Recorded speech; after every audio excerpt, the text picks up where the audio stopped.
Les filtres vidéo. Alors dans les filtres vidéo, il y a le premier réglage qu'il faut faire, c'est la couleur MTSC. Ça, la couleur MTSC, c'est votre couleur d'écran télé. Lorsque vous avez une couleur d'écran ordinateur qui est différente. Il suffit de cliquer ici pour qu'on s'adapte aux couleurs MTSC. Alors la différence est minime parce que vous allez voir quand je vais cliquer, on va voir le visage légèrement s'éclaircir aux endroits les plus clairs et s'assombrir aux endroits les plus sombres. Il faut vraiment vraiment le savoir. Il suffit que je clique là, je le clique. Et vous voyez, la différence est pratiquement nulle. Le deuxième réglage, c'est le désentrelacement. Alors, le désentrelacement, lui, va agir sur les pixels. Alors, pour ça, je vais zoomer un petit peu plus sur l'image. Et ensuite, je vais aller à filtre vidéo et désentrelacement. Alors, dans ce filtre désentrelacement, vous avez ici un réglage qui peut être par les lignes impaires ou par interpolation. Là, on va prendre par duplication. Alors, ligne impaire et interpolation, c'est les réglages par défaut de Photoshop. Alors, je vais prendre par duplication pour qu'on voie mieux ce qui se passe sur l'image, mais vous pouvez ici jouer sur interpolation. Et ligne impaire, vous pouvez aussi jouer sur les lignes paires. Et quand je vais faire OK, vous allez voir l'image va légèrement se transformer. On va dire, on va croire que j'ai un petit peu zoomé quand je vais cliquer sur OK. Voilà, je vais cliquer ici sur OK. Voilà. Donc vous voyez que mon visage s'est légèrement monté et que là, je vais transformer mon image par rapport à l'écran télé. Alors ce qu'il faut savoir sur ce filtre, c'est que la première chose à faire, c'est d'abord régler les couleurs pour tomber en MTSC et ensuite d'agir avec un filtre de désentrelacement pour mettre votre image par rapport à l'écran télé. Ce filtre vidéo, qui est un filtre qui est assez simple, ce filtre va vous permettre, si vous présentez vos photos sur un écran télé, de les avoir de meilleure qualité. Nous allons maintenant passer aux filtres divers. Alors les filtres divers, le premier filtre divers, c'est autre. Le filtre divers autre va vous permettre de fabriquer vos propres filtres. Il y a un tas de cases ici qu'on peut se servir et c'est la case qui est au centre qui va établir le départ du filtre. C'est-à-dire que ici je suis en 5. Si j'enlève le moins 1 qu'il y a ici par exemple, vous voyez que j'ai là un autre aspect qui se fait, et ici si j'enlève ici ce moins 1 aussi et que je fais supprime, vous voyez, et là moins 1, on était à moins 1 tout autour, et que là je fais supprime aussi, et là que je mette la valeur en 5, que je la mette à 1, là on retrouve ici notre image qui est au départ. La valeur de 1 qui est au centre équivaut à votre image de départ. On peut ici augmenter ces valeurs. Alors on peut la mettre par exemple à 100. Et vous voyez que là on est tout à fait blanc. Alors les valeurs minimales et maximales sont plus 999 et moins 999. Là si je clique à moins 999, là je suis en noir complet, et si je clique à plus 999, vous voyez qu'ici je suis en blanc complet. Les valeurs ne peuvent pas déplacer ces bases là. Si d'ailleurs je mets une valeur de 1000, vous allez voir, Photoshop va me dire automatiquement vous devez entrer un nombre entier compris entre moins 999 et plus 999. Alors je vais me remettre comme était le filtre au départ, c'est-à-dire qu'on va mettre ici à 1. Donc ici je retrouve mon image d'origine et je peux ici en jonglant mettre par exemple 2 et où je vois que j'éclaircis un peu mon image. Ensuite autour on peut faire des autres réglages, par exemple ici je vais faire moins 1 je retrouve à peu près mon départ de filtre. Ici, je vais faire un 1. Vous voyez que ça m'a éclairci l'image. Ici, je vais faire un moins 1.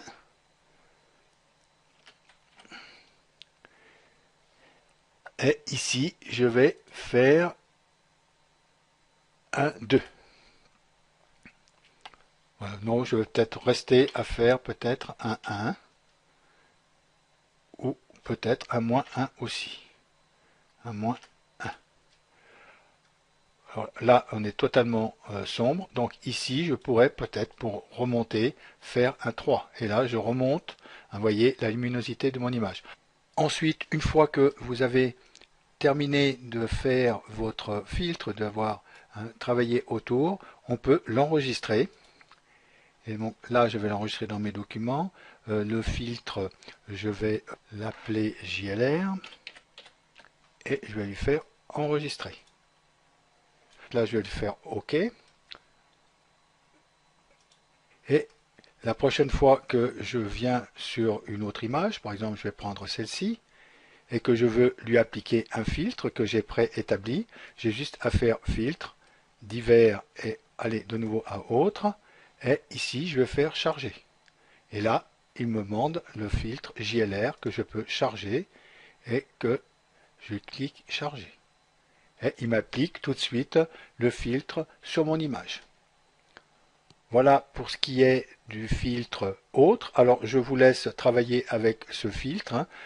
Vous pouvez régler jusqu'à toutes ces cases pour réaliser des montages de filtres. Nous allons maintenant passer au filtre suivant. Nous allons maintenant travailler sur le filtre maximum et minimum. Alors, pour travailler sur ce genre de filtre, il faut d'abord avant tout dupliquer votre calque. Et on va travailler ici sur l'arrière-plan copie. Nous allons prendre le filtre divers et le filtre maximum. Donc ce sont des filtres qui vont travailler sur des images qui sont assez lumineuses. Comme là, celle-ci, cette image-là, je coupe ici l'aperçu. Vous voyez que tous ces reflets de lumière, on peut accentuer avec ce filtre les reflets de lumière, avec le filtre maximum. Et le filtre minimum va faire le contraire, lui, va accentuer les zones d'ombre. Donc là, j'ai un rayon de 8, je vais faire ici l'aperçu. Je vais peut-être le diminuer un tout petit peu. Alors si je me mets en rayon de 1, c'est pratiquement, ça fait ressortir que très légèrement. Je vais me mettre en rayon de 5. Voilà, 5, 7. Et là, je vais appliquer mon filtre. Je vais faire OK. Pour travailler sur le filtre, après, on peut faire avec un mode de fusion. Là, je suis en mode de fusion normal. Et on va pouvoir travailler avec des modes de fusion sur la lumière. Alors, nous allons prendre, je vais prendre une lumière tamisée. Voilà. Donc là, ça m'a fait ressortir toutes les lumières qui étaient dans cette image. Vous voyez, avant et maintenant. On peut faire ressortir toute la luminosité des images. Donc là, je vais mettre ce calque à la corbeille et je vais en créer un autre pour le filtre minimum. Là, nous allons appeler ici le filtre divers et le filtre minimum. Et là, on voit déjà, donc là, je suis en rayon de 8 aussi. Je vais me mettre en rayon de 1 et on voit déjà qu'il a, contrairement à l'autre filtre, qui travaille uniquement sur les ombres noires. Alors là aussi, je vais peut-être l'augmenter, mais peut-être pas autant. Le laisser à 3 à peu près, voilà. Faisant OK. Et là, pareil, avec un mode de fusion, je peux revenir dessus. Vous savez que je peux faire lumière tamisée aussi. Oui, ou sinon on peut peut-être prendre lumière crue. Oui, non, c'était plus joli avec en lumière tamisée. Donc revenir dessus en lumière tamisée. On va l'activer et le désactiver. Donc voilà, avant et avec le filtre appliqué.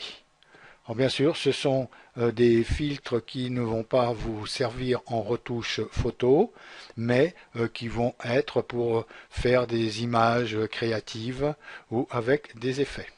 Nous allons passer au filtre suivant. Nous allons maintenant au filtre passe haut. Pour le filtre passe haut, je vais faire pareil. Je vais dupliquer mon image et travailler sur l'arrière-plan. Alors le filtre passe haut, lui, va renforcer les contours de l'image. Donc là, divers et filtre passe haut. Alors, vous voyez ici, je suis à 10. Vous voyez comme quoi il renforce, il rappelle tous les contours de votre image. Alors, ça va vraiment faire ressortir toutes les zones de contour, les fenêtres. Là, je suis à 10. On va essayer de réduire un peu. Non, il vaut mieux que je mette un rayon de 10. Oui, ça semble être très favorable. Bon, je vais le laisser à peu près à 10, entre 10 et 11, 12. Là, je suis à 12,7 sur cette image. Donc, je vais lui dire OK. Ensuite, pour travailler dessus, il faut que je lui fasse mise à niveau de cette image. Je fais Image, Réglage et Niveau. Et sur le niveau, je vais enlever toutes ces zones qui sont ici pour rattraper vraiment les contours. Et là, je vais lui faire OK. Et ensuite, avec ce filtre comme il est ici, je vais pouvoir travailler avec les modes de fusion. Alors là, je suis en mode de fusion normal. Je vais cliquer dessus et je vais le faire défiler pour voir les meilleurs modes de fusion qui puisse y avoir. Je pense que moi, il faudrait travailler dans les modes de fusion lumière, mais on va regarder, il y a un tas de modes de fusion qu'on peut faire aussi avec ce filtre passe haut. Donc la normale, fondu, là je suis à obscurcir. Alors déjà, on voit le travail. Après aussi, travailler ici avec l'opacité, hein, et vous voyez, diminuer le filtre. On pourrait éventuellement travailler avec celui-ci. Je vais le remettre à 100%, je vais recliquer ici sur obscurcir pour les faire défiler les autres modes de fusion. Ici, nous sommes en produit. Là, en densité couleur plus. Là, c'est des couleurs plus foncées. Éclaircir. Là, on tombe dans des zones de lumière et qui seront pas mal. Superposition. Densité couleur moins. Densité couleur plus claire. Non.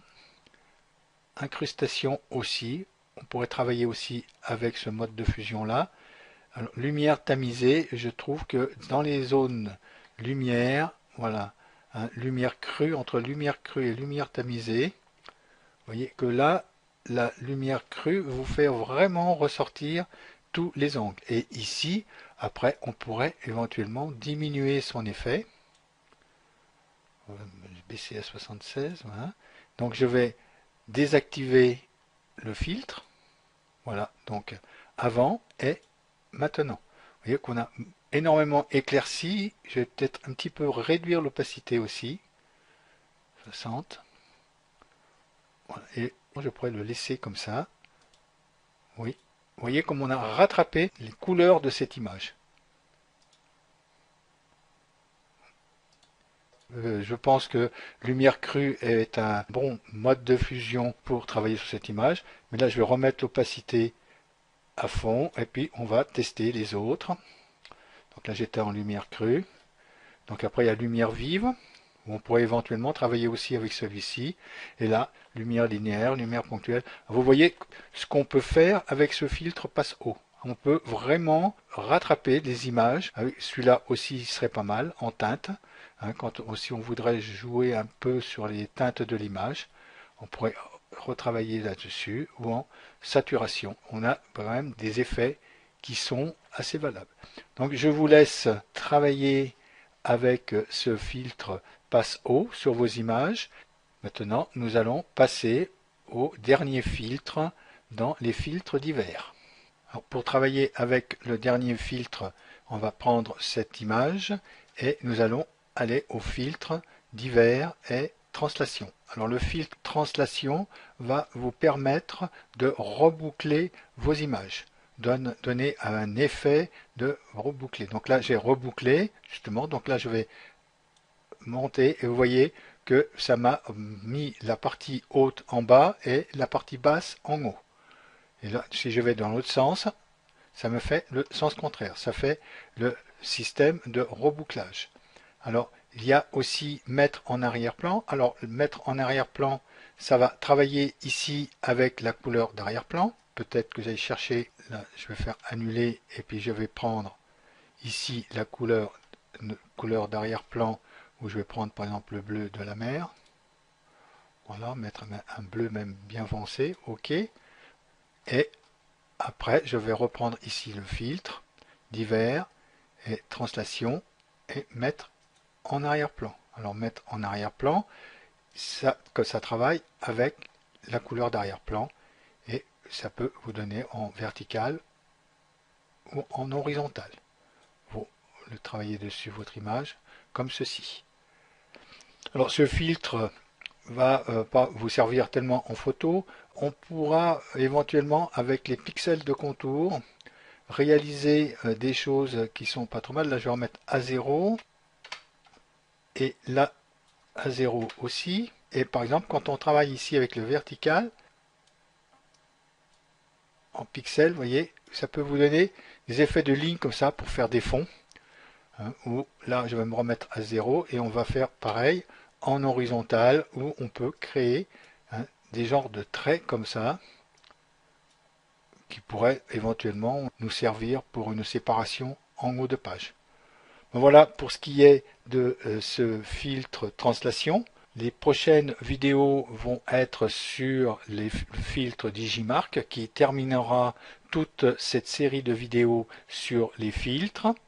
Je vous remercie de m'avoir écouté et je vous dis à bientôt.